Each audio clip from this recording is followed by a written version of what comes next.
бүт элдердин достугун чыңдоо максатында алар ушул эле Кыргызстанда жашап аткандыктан кыргыздын ырларын ырдашып, бийлерин бийлешип, бир канча конкурстарды уюштурушуп, бир канча фестивалдарды уюштурулуп, жерлерге барышып, концерттерди коюп жүрүшөт.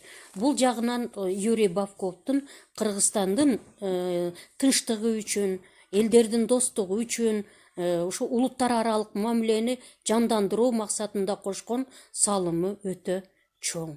Эми ошол этникалык багытталган технологиялардын өзгөчөлүгү булардын улуттук маданий салттарын, фольклордук, кооздук колдонмо көркөм өнөрүн, элдик кол өнөрчүлүгүн жайылтуу болуп эсептелинет. Бул максатта дагы мисал үчүн ар кандай көргөзмөлөр уюштурулат, айрыкча Норуз майрамында. Андан тышкары дагы ар бир улуттун күнү болгондо, мисал үчүн мамлекеттин Россиянын күнү болгондо, Украинанын күнү болгондо ушул сыяктуу алардын салт санасы көрсөтүлүп турат. Улуттар аралык маданий кызматташуунун түрлөрү деп элдин менталитетин жана салттарын камтыган этникалык багытталган технологиялар улуттар аралык маданий алмашуу жана кызматташуу болуп эсептелинет.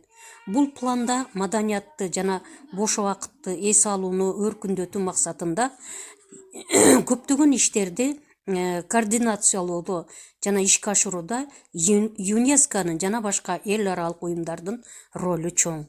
Мына окшогон эл аралык уюмдар бир канча элдин достугун чыңдоо иштерин жүргүзүп келет.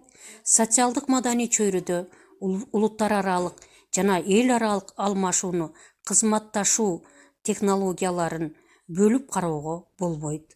Алар баарыдан мурда ар бир өлкөнүн тынчтыгы, бекемдиги, алардын достугу үчүн кызмат кылышат.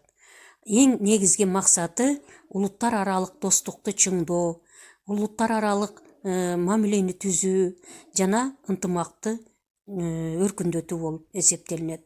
Биздин дагы маданият кызматкерлеринин негизги максаты улуттар аралык мамилени андан ары өнүктүрүү, алардын достугун чыңдоо болуп эсептелинет. Ошон үчүн маданият мекемелеринде ар бир улуттун маданиятына багытталган иш-чаралар өткөрүлүп турулуусу зарыл. Эми мен силерге үйгө тапшырма берейин.